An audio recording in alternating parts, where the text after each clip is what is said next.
is. That's why your mind keeps coming up with all the different scenarios, because you're actually not sure what the danger is, but you feel it. So at different times you're thinking is different things, and your mind is jumping from one place to the other, and what it's trying to do is trying to protect you, right? Because you have this primal sense of danger. Now, you are afraid of the wrong things here, though. There is a danger going on, but it's not any of those worst case scenarios. It's something that you will only be able to assess once you're calm.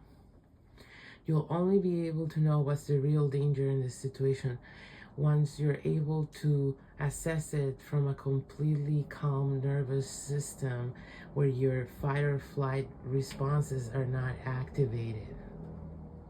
So, if this message is for you and it's been resonating, you need to give yourself some kind of break, some kind of mental timeout, where you give yourself a couple days or a scenario, an environment that is very low pressure, where things are very predictable for you, and where things are very calm and easygoing, and again, important, predictable. So don't watch new movies. Just watch all things that you know how they're gonna make you feel, for example. Don't watch any new content, actually. Just repeat content that you know how it's gonna make you feel.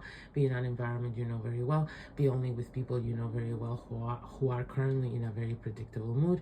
And once you're able to give yourself some time in that, 24 to 48 hours, then you'll have a completely calm nervous system, and then you assess the situation from that point of view.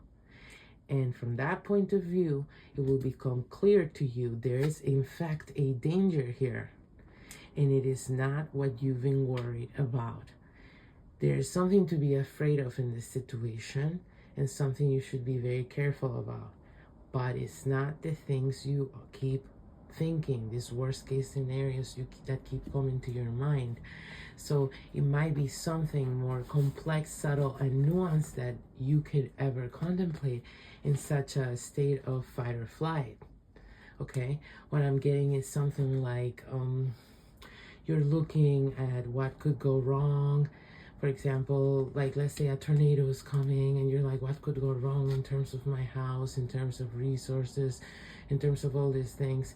You're not considering, what if the tornado doesn't pass our house, but it just traumatizes us, how we've dealt with the possibility of it happening. Yeah. So that's the kind of nuance I'm talking about. Okay, so I hope that was helpful.